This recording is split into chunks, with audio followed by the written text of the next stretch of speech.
All right, well, welcome everybody to our business waste and recycling webinar. If somebody would just throw in the chat that you can hear us, that would be great, just to make sure everything is working properly. And we will get going.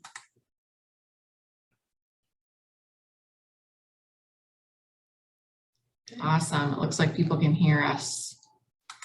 So we'll just really quickly do some introductions and get going. And if anybody who is joining is like me, we'll probably get a few late people joining us late. I'm usually the one scurrying around, grabbing what I need before I sit down at the beginning of something like this.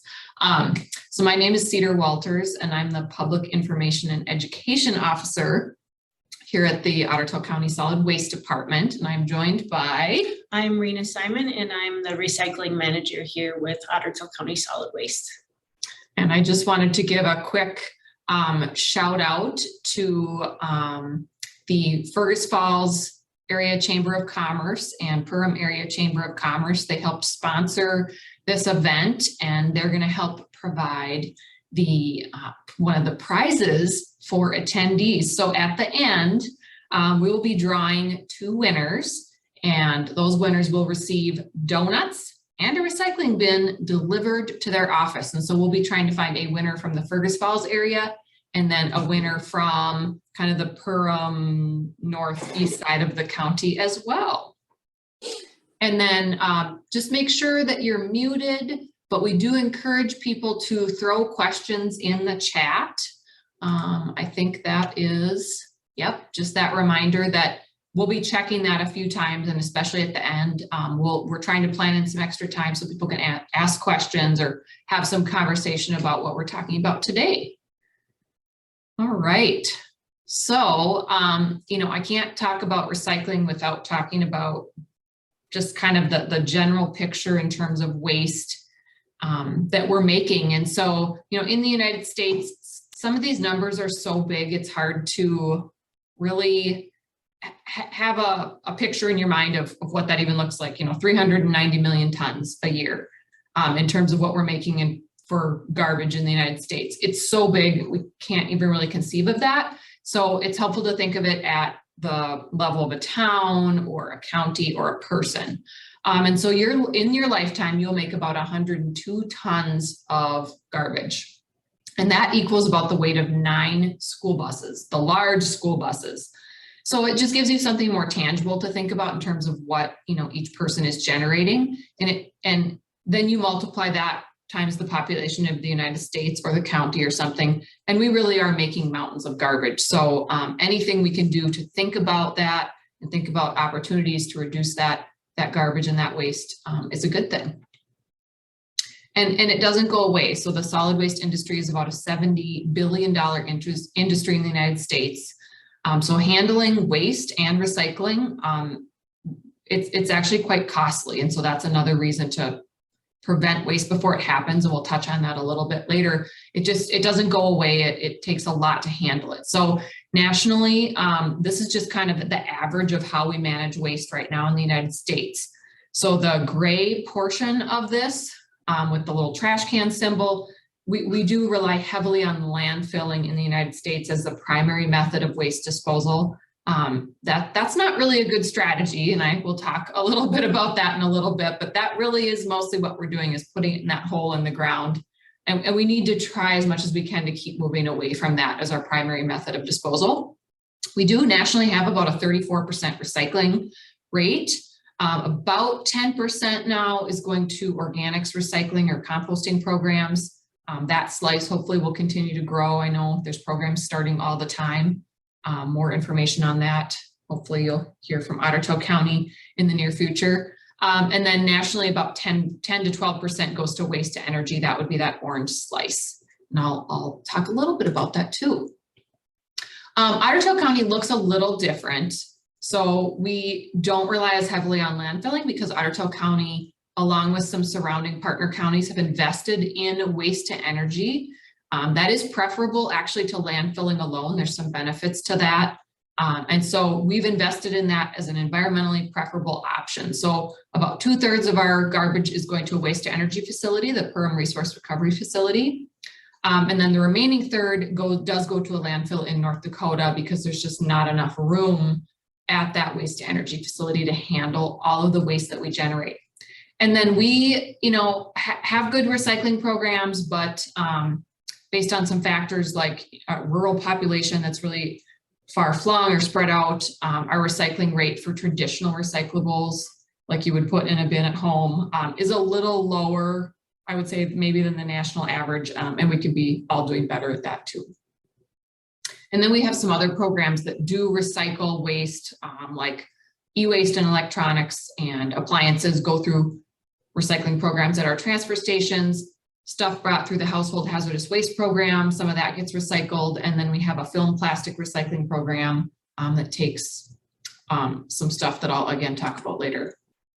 So just a tiny bit more information about the Perham Resource Recovery Facility. I just feel it's important people know where that waste is going and what happens to it. So this serves a 5-county area. It is located in Perham. And as I said before, it's better than just landfilling because it's providing some benefits. And it's shrinking the volume of the garbage by about 80 to 90%. So that little bit that's left is what's landfilled instead of the larger volume that's going in there. That system also pulls out additional recyclables from the waste stream. Does not replace the recycling program, does not. It can only target certain things like some aluminum cans or scrap metal.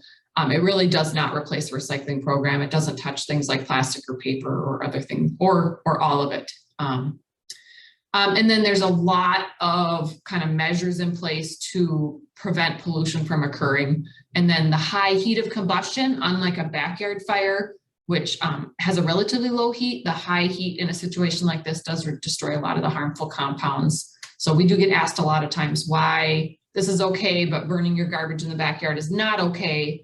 There are so many measures in place at facilities like this and so many environmental regulations that have to be met, that what's coming out is a little bit of water vapor, and they're really doing their best to capture any of those pollutants and that are present.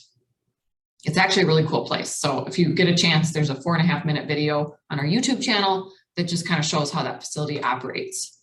And then landfills, like I said, not a good strategy. They're built to store stuff, not to break stuff down. So whatever goes in there, it's locked away forever. So they're expensive, they're a long-term liability. There's a lot of cost that goes into building one as well as closing one. You have to monitor it for decades and decades to come. And then the resources, because your garbage really is just a resource. It's made out of resources and we can use those resources better. Those resources are lost. So any food waste in there, it's not going to decompose into new dirt. It's just locked in there for our purposes forever. Any recyclables that go in there can't be recovered and recycled. Really, for our purposes, these resources are lost. And just an example of these long-term liability of something like this is the freeway landfill in Burnsville. It was leaking, so they have to literally move like thousands and thousands of garbage trucks worth of waste off the site that was already disposed of and buried. They have to move it off the site, rebuild the site, reline it, put the waste back in. And the cost to clean up that site, which is right next to a river, is estimated at about $100 million. So, it's just not good in any way, shape, or form. And so we need to just rely on that less. And then when we're reducing waste, there's just so many positive environmental impacts from doing that. So just one example would be climate impacts. Climate impacts from deforestation. You're taking away a large carbon sink anytime you take away trees or take away vegetation, and then those plants are no longer taking in carbon. And then also anytime that you waste something and you have to remanufacture new stuff like new paper, cut down more trees, that's all taking energy. And so recycling is reducing the energy that's required to make new things. Just another example of that would be aluminum. Making aluminum cans out of recycled aluminum takes about only 95% less energy than it does if you have to extract aluminum from ore and make it from that virgin material. So there's a lot of energy savings, which then translate into lessening climate impacts. And anytime you're not extracting a new natural resource, you are protecting habitat, which protects biodiversity. So if you're concerned about biodiversity loss, endangered species, threatened species, this is directly related to extracting too many resources too fast. And it's just, that's all linked together. Those are not separate issues. Those are directly linked together. So anytime you can recycle and reduce your waste, you are having a positive impact on protecting biodiversity. That's a really big one for me. And it's kind of tangible once you think about it that way. And then you're conserving those resources. You're getting the most out of those resources when you are able to recycle them again and again without going back and taking more. And reducing that long-term liability, like I just was talking about. I'm going to turn it over to Rena here. Yes, so Cedar just went over some of the environmental impacts. What are some of the impacts to your business? What could be potential impacts? Certainly, certainly you could think about there are potential savings on disposal costs, less garbage, obviously less of a tipping fee that would be paid for disposing of that. You could think about it in terms of purchasing too. You could save money if you can reduce purchasing. One way I think of that some business may be able to do that, and it's not necessarily applicable everywhere, but there are some businesses that have switched to the hand dryers versus the paper towels. Just by reducing those paper towels, they could have a reduction on their costs. Certainly improving companies' image. It's becoming more and more important, both internally and externally for companies and businesses. People are motivated to work and buy for companies and businesses that have sustainability at mind in their operations. And kind of in addition to that, green workplaces are shown. There's research that actually shows that reduction in sick days, productivity is increased, job satisfaction is increased as well, and just helps to retain that talent. That's even more relevant right now, I feel exactly. Like you need to attract and keep those employees. Exactly. So recycling, obviously as a recycling hopefully as a recycling manager, I'm passionate about recycling. You'd probably be hard pressed to find people more passionate than Cedar and myself in recycling. When you think about it, you spend a lot of time at work. So there are a lot of opportunities to recycle. You're creating waste and hopefully recycling that. Some things that I'd like you to keep in mind, the do list. So we have the do and don't list. The do list, please flatten boxes, take out all the materials, the labels and the tape, that's fine, but that's styrofoam, that's a big issue that we can have to deal with here. Keep paper and cardboard clean and dry, contained, empty and rinse out those containers. I find personally at home, if I can rinse those containers out as soon as possible, that job's a lot easier. Or scrape with a spatula. Yeah, and I'm wasting way less water. So keep the caps on containers. So once upon a time, that was not the case, but that has since changed over the years. So caps on the containers so that they can also get recycled and don't get treated as waste. They're so small that they fall through a lot of equipment. And then if you have questions, you can certainly always contact us here in the solid waste department, but you can also check the Waste Wizard on our website. So you can check a variety, well, you can type in anything that you're curious about recycling, and then hopefully that will come up with some results. If not, then I think it probably tells you to check with us. Yeah. Right. Or you can suggest items. Yes, or suggest it. I've done that myself. Yeah. So. If what you've looked up is not showing, or we don't have that in there, you can suggest that and we'll try and get that added. Yes. The don't list, it's a very important, obviously, like I said, we're passionate about recycling. We want to recycle what we can that's meant to be recycled in our program. So please don't throw it away. If you throw it away, you're really throwing away a valuable resource. Please don't wish cycle. So it used to be the industry line was, when in doubt, throw it out. And I'm not all right with that either. I don't like that feeling, but I like better, when in doubt, find out. So like I said, we're always more than happy to talk recycling and about waste and things that we can do to improve on our habits. So, but wish cycling, you'd be amazed to find out what people throw out. We could do a whole presentation just on what comes across the line, and I promise it would be very entertaining and very sad at the same time. But when in doubt, please find out. Kind of related to that, diapers and needles, obviously they're never supposed to be in a recycling bin for obvious reasons, safety, and they're not recyclable. Some people get really excited about recycling electronics and cords, which they can be recycled in different places and programs, but not in your regular recycling bin. And the last don't I want to throw out there is, please don't bag your recycling. We have staff here that all day long, that's what they do, is they open up bags to be able to recycle as much as we can. There are some facilities that don't open bags. We do here, but if it's bagged recycling, some places treat it simply as garbage. So next I have, it's pretty cool, and it's always good to get a positive message out there. There are great things happening here in Ottertail County with our recycling program. So here you can see just the impact of recycling. We could make 7.6 new million, recycled aluminum cans, 4.7 million rolls of toilet paper from paper that's recycled, 2.3 million glass bottles. And you may or may not have heard of Al McCann on the local radio stations. He's created some very memorable radio ads that get the word out about recycling. And one I think that's up for an award is maybe about toilet paper and glass bottles, or Yes. relating to the And pizza boxes. And yeah, so yeah, if you haven't heard that, I think we probably will have a clip linked at some point, maybe on our website.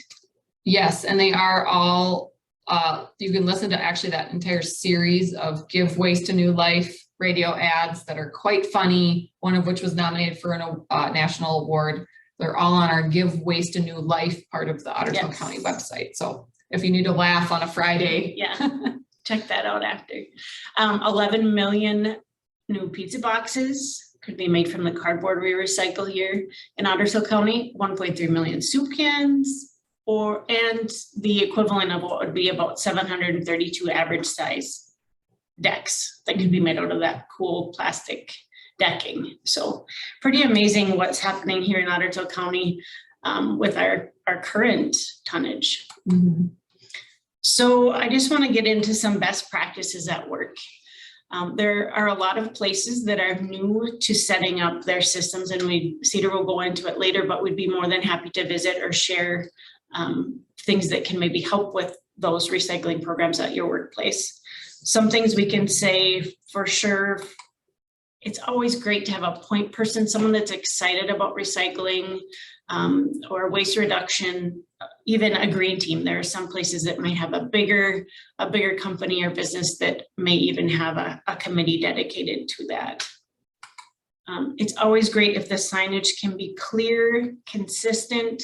So hopefully you can see on the photo here of some bins at the GSE, right? Yeah. So at the Government Service Center here in Fergus, we want that to be a clear, consistent message. So so that people see that and they can immediately identify and react quickly. And if that signage can match the local guidelines, like you might see in our blue roll-off containers at our sites, that's great too. Also, what we find at events, but in the workplace as well, if you can have both the trash and the recycling side by side, then it gives people that option and is in and out. If you only have trash bins and one recycle bin, it's way too easy for people to just go to the trash bins. So having that option is great side by side. Oops, clicking the wrong thing here. And then of course in centralized areas. So to make it as convenient and easy as you can, and to be able to collect it is a good idea.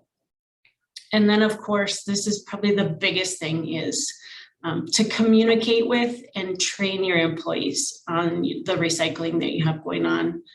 or the waste reduction initiatives that you have going on at your place of business. So like I said, make it easy. I also added make it fun. I know I had talked with a local an industrial business here in Ferguson. I know they said they had a competition with another plant on their recycling efforts. So any way you can make it fun, of course, that makes work more enjoyable. Beyond recycling. So like I said, Cedar and I are both passionate about recycling, but we're actually more passionate about something else, and that's really reuse and waste reduction. It's even more important than recycling. I'd like to say recycling is the most important, but it's not. So people think it is. Yeah. But once you start thinking about it more. So yeah, reduce, reuse, you hear those things, recycle. We also like to think about rethinking, reframing. There are a lot of other words that should have as much or more importance than recycling, because we can't recycle our way out of this problem that we're in. So this waste problem. Not everything, you can see here the product life cycle, and it's amazing the amount of energy that goes into each of those circles. Not everything is or should be recyclable. So I think about, people ask often about styrofoam or the juice pouches, or those things are not recyclable, generally not currently in our current program here in Ottertail County. And some of them just shouldn't be recyclable. Or are made to not be recycled, I should say. Recycling, so it's great, like I said, but it still requires energy, transportation, infrastructure. Like Cedar had mentioned, it takes way less energy to create an aluminum can from recycled material than raw material, especially from that extraction point of it. But recycling still requires those things. Maybe not extraction, but the energy, transportation, infrastructure. And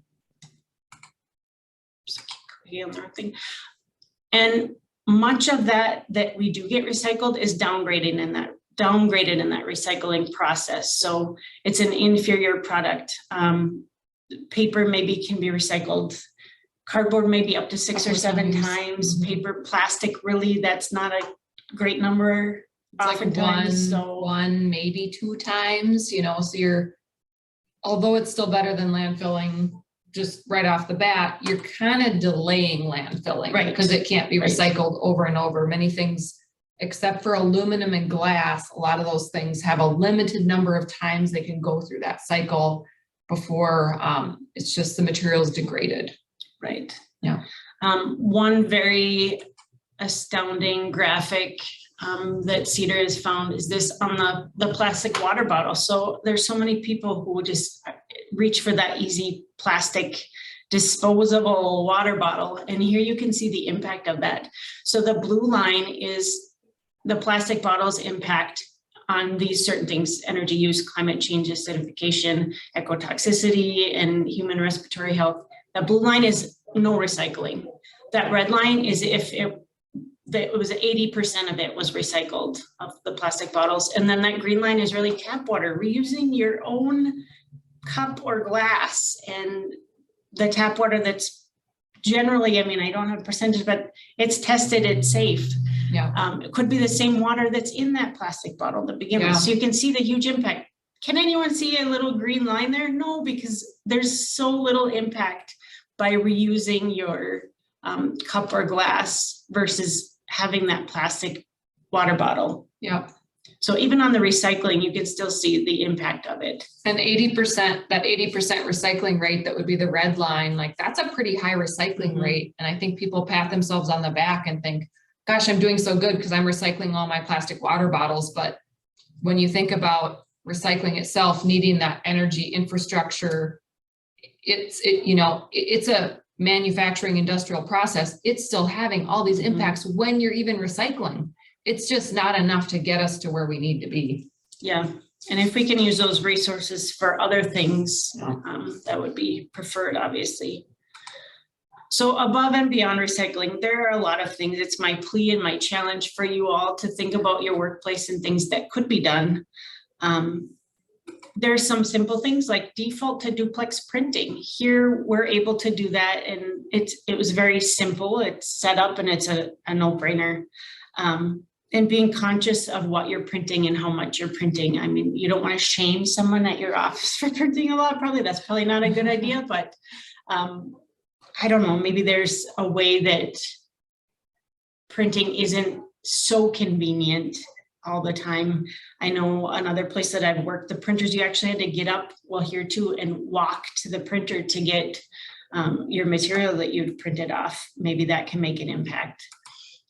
Thinking about the water bottle refill stations, I'm glad to see these are far more common now out in public, and maybe it's something that your place of business could consider as well. Encouraging, like we've said throughout, just to reuse things. So your water bottle, your coffee mug, things that people probably have at home already, or heck, I'd be happy to dig in my cupboard and get some coffee mugs if you need some. Go thrift shopping. I think most people have these. Yeah. It's just developing that habit. Exactly. Or having that refill station so it's easy and it's good tasting. And so a lot of times it's just thinking differently, and those break room supplies. Hopefully there's not a lot of styrofoam left floating around, but that's one that's really tough for me to not be discouraged about. Replacing those disposable items, those stir sticks, individual packets of things that and don't really expire, like the sugar or something. Yeah. I know COVID has set us back a little bit, but hopefully we can get back on track soon. And then if your business has any promotional items that you give out, I just encourage you and challenge you to think about the value of them and what's really useful, and is it something that's just going to go by the wayside, going to end up in someone's junk drawer? Then maybe there's an alternative option for getting the word out about your company. And I don't have it on here, but also thinking about things like LED bulbs. If your place of work hasn't switched over to that, doesn't really apply at all businesses in all rural places, but encouraging biking to work. That's big in the metro, of course. Thinking about office materials. So here in the county, each department oftentimes will have a cleanup day, and they'll have a whole bunch of binders or staples. I think we have enough staples in Otter County from now until eternity, but or having more of a central purchasing. Maybe you already have that, or maybe that could be set up. Thinking about buying recycled products, office products is always a good idea. And then I think too, just trying to make it fun. We don't want it to be a burden, but somewhat related, working together. I know I just saw there was a trick or trasher size. So it was cleaning up around their building in costumes for Halloween. And it was kind of a fun exercise to promote the environment and their company. So it looked fun. It made me want to do it. Yeah. So just some things that I think are good to think about. And like I said, a challenge and even more than that, a plea to go above and beyond recycling. Mm-hmm. So I will hand it back over to Cedar. All right. It's sort of funny that I put communicate 3 times, but I feel like so much of what we see too sometimes at workplaces or for all kinds of things is a lack of communication can really, or good communication can really determine the success of a recycling program, or really of any program. So just a little extra emphasis there, because what we see sometimes in workplaces is that lack of signage. And again, that's just a communication piece of telling people what can go in a bin or what bin goes where. Or an example of a company we saw where they have a great sustainability statement on their website, even referencing recycling. But when we see what is getting disposed of in their bins, there is a lot of recycling going out with their trash. And so how are you ensuring that what's what's happening in leadership is carrying all the way down. Who are the point people, you know? And so I think some of those problems come from not having good internal communication. And so I'll talk a little bit about both of those, but we see, I think, again and again, times where communication is not happening. And so recycling is not very effective because nobody really knows what to do or what's going on, or if it's even happening, even if somebody says it's happening. And so externally, I think it's important to think about the consumer viewpoint. You know, I am certainly part of this category of the consumer who is increasingly aware of environmental impacts of their purchasing choices, and really wanting to make a choice that feels sustainable or environmentally responsible. And so you can communicate this externally. I feel like it goes into the benefits Rena was mentioning earlier about showing customers that as a business you care is really important. It can improve your company image. And we were talking earlier about something called the transformational consumer. This was in actually a great presentation put on by someone through Greater Fergus Falls. And they were talking about the transformational consumer, where there's a whole, like up to 50% of consumers right now are looking at purchasing decisions as transformative for themselves and for the world. And they want to know that their purchasing power is going towards something positive. So I just think that that's really important. So, you know, whether it's social media or putting, you know, please recycle messages on your flyers, or just kind of showcase those efforts, because people do care. And I think people are just increasingly paying attention. And then that internal piece, you know, I think it's important to have that point person for a recycling program or a green team, have that committee or whatever that's part of it, or have somebody who it's part of their job actually to monitor what's going on and make sure that sustainability efforts are actually happening and being successful. So, you know, include information on recycling or other initiatives in newsletters, or communicate that via email, because too often we see that it's just not communicated. And so it's just not working super well. I was a little ahead of myself there. So, you know, some good examples of companies that I think are doing a really good job of having people pay attention to that positive impact, like Tom's. I think they give away a pair of shoes for every pair of shoes you buy. So they're this doing good by people through making your purchase just makes people feel better about their purchase. Another example is 10 Tree, which is these are bigger clothing companies, but it could apply, I think, to all kinds of things. They plant 10 trees for every purchase that you make. So, you know, I think these are just things that help incentivize purchasing and helps offset that that feeling of, you know, maybe being guilty about purchasing and having it have a negative environmental impact. You know, you can show people that you've thought through this and you're trying to do the right thing. Or another example would be eating at a local restaurant, and that restaurant gives a certain amount of proceeds to a cause that you care about in your community. So there's just a lot of people that, if you've been thinking about that, what good is going to come out of somebody patronizing your business or your service? People are paying attention to that. And then think about the local impact. I think, you know, thinking about how much waste is your business keeping out of the landfill by doing X, Y, or Z, I think can be a really effective way to communicate to people why this is important or why this is a benefit. Because sometimes it's so vague, you know, I'm recycling to conserve resources. Well, what exactly does that mean? And so that's partially why we got so excited about those numbers shown earlier about recycling, like the 11 million pizza boxes, because that's tangible. You know, we can just say, please recycle your cardboard. But when you actually get something that helps you visualize what benefit that is, that's really helpful. So, you know, including some of that language about promoting what recycling gets made into, actually that's shown by research to help people recycle more or take action. There's also a lot of online calculators for showing how much energy savings you could have by, you know, recycling an aluminum can. I think the EPA website, Environmental Protection Agency website, has a little calculator. So you could put in a certain number of cans or bottles, and it tells you how long that could run a laptop. So I think there's some great tools out there to help you quantify those benefits. And then you can pass that along to employees or customers. And there are even some businesses that have like a ticker on their website that shows how they're progressing through the year and what impact they're having. Yeah, I always enjoy those. So just some specific resources we'll walk through here, and then we're definitely going to have some time at the end for questions and conversation and giving away prizes.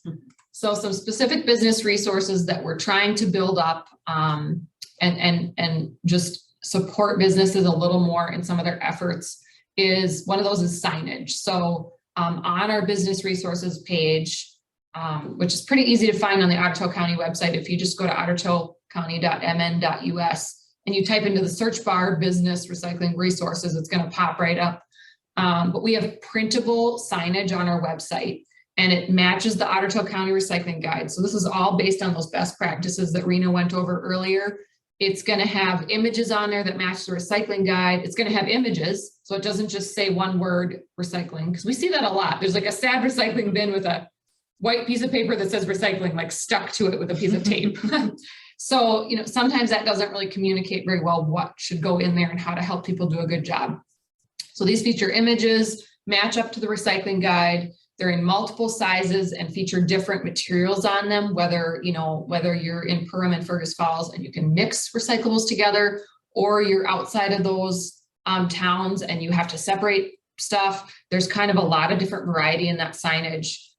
So depending on where you are or the kind of bin you have, whether it's the tall Rubbermaid or a big, bigger container, there's lots of options there. So you can print those, download those. And if you don't see what you need, we can always resize something or, tweak it a little bit depending on what your needs are. We're happy to do that. You would just contact us and ask. So we've done that for places. So this is actually a picture on here from Otterberry Farm, and we did help them get some recycling decals for their permanent containers at the farm there for bigger events and bigger weekends in the fall, because then they can offer recycling there all the time. They did also use some of our event recycling supplies, but now that they have those stickers, the nice stickers on all their bins, they're just kind of set up to do that. And so we had made sure they were the right size and had the right items on there for images.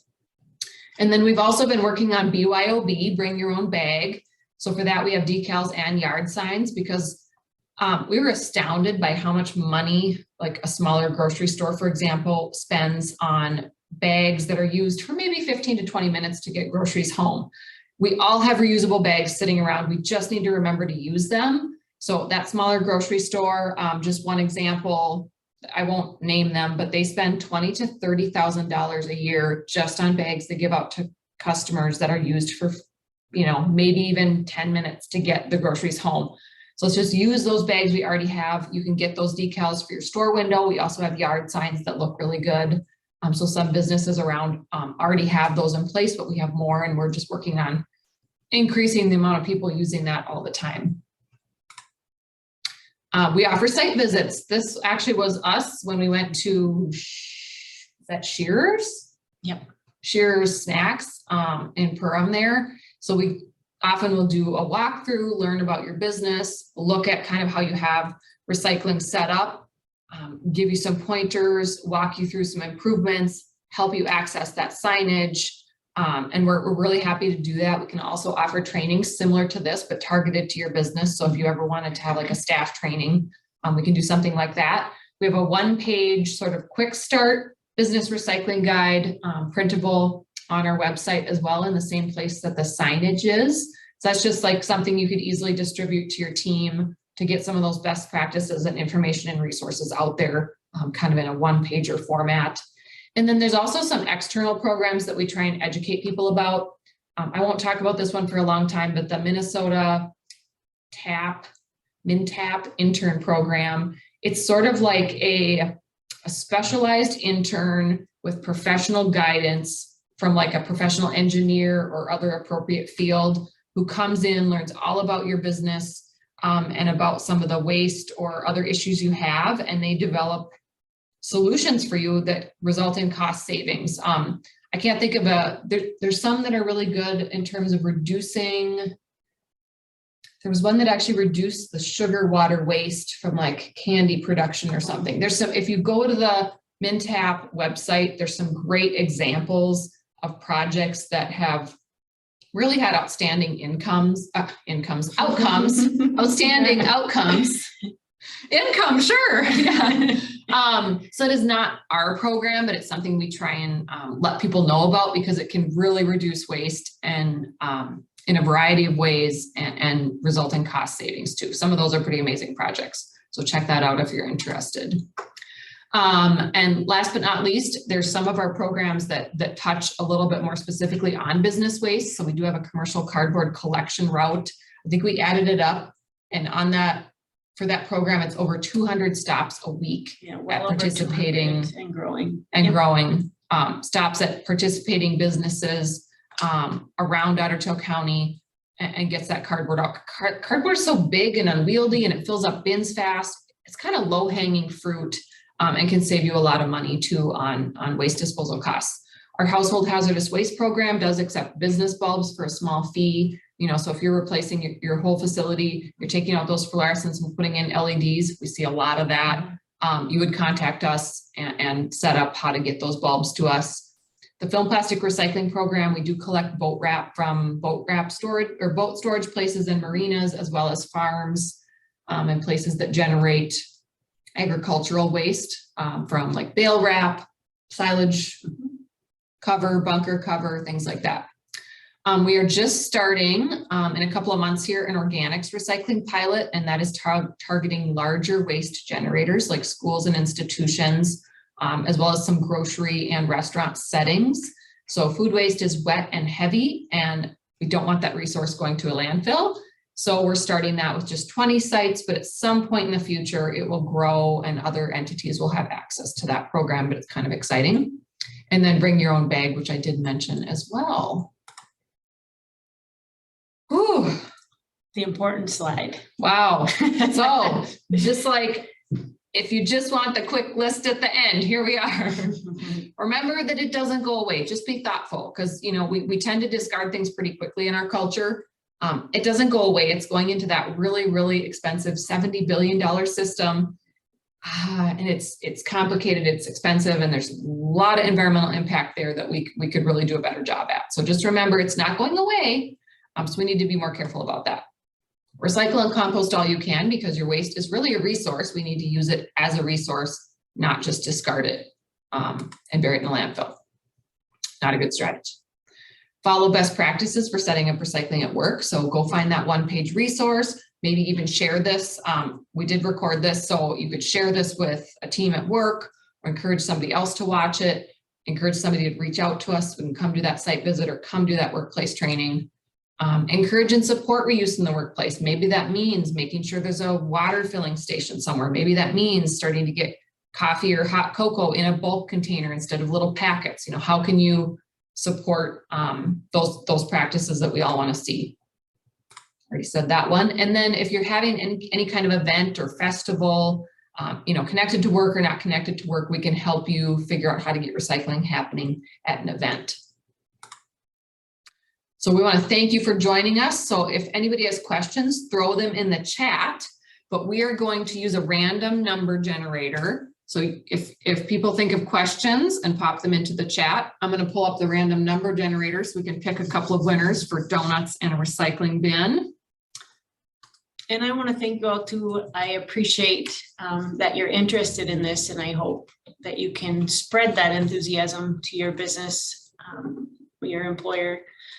And we're only able to do kind of an overview of business recycling. Of course, there's an industry that has all kinds of opportunities for impact on recycling and waste reduction. And so where that would come in is if we could meet one-on-one, if you have very specific things. We kind of touched on break rooms and overall office settings, but certainly we recognize that there are opportunities at each business for different ways of reducing their waste. Okay, so excluding us, we have our first winner, participant number 6, and I'm just counting on our list. 1, 2, 3, 4, 5. Okay, so our first winner is Nancy Papa. if you would just want to pop into the chat your place of business or where you work, and we will coordinate with you to get that prize over to you. And number 2, the second winner is Amanda Thorson, who was at the top of the list, but we're trying to get winners from both sides of the county. Amanda, could you put your place of employment in the chat? Because we're trying to reach both sides of the county.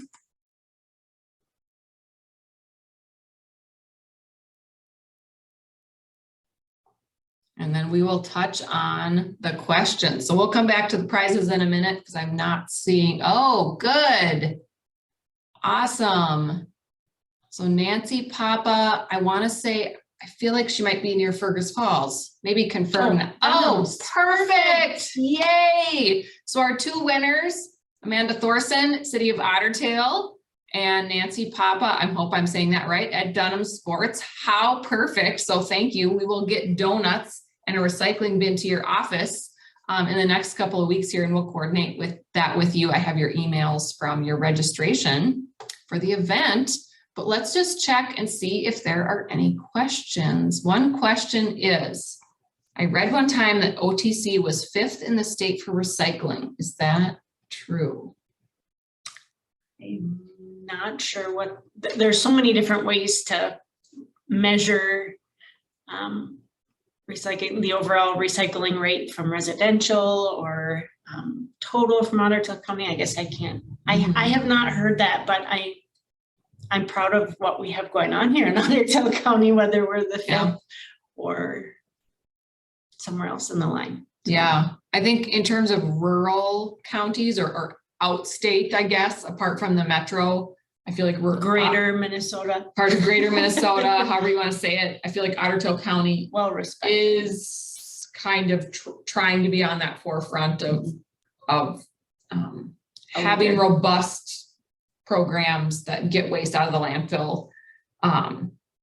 So, you know, I feel like that could be true. If you're just stacking it up, probably the metro counties probably still have an edge on us.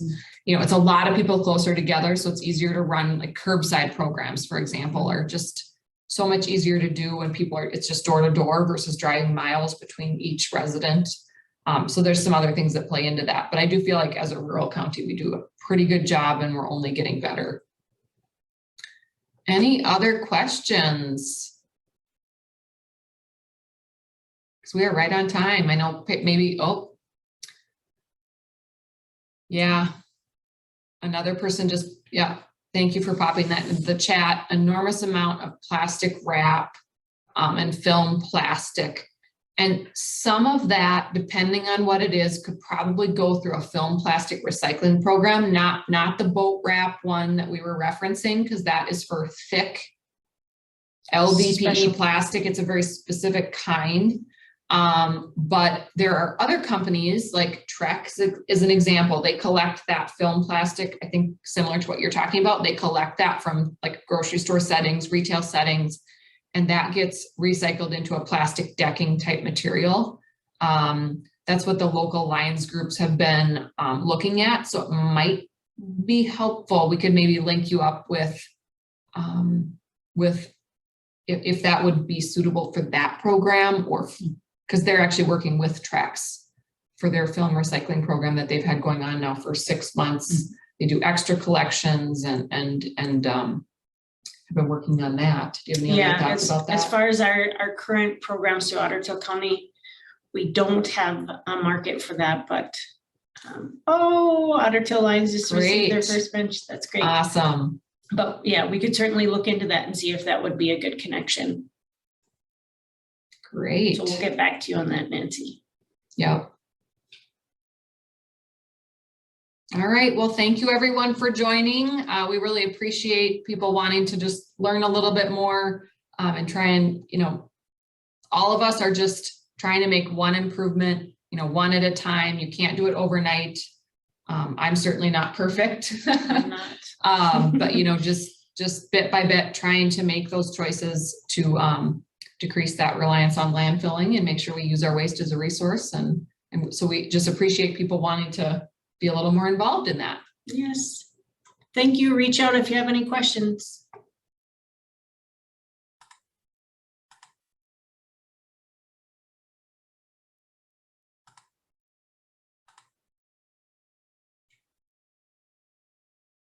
Did it work?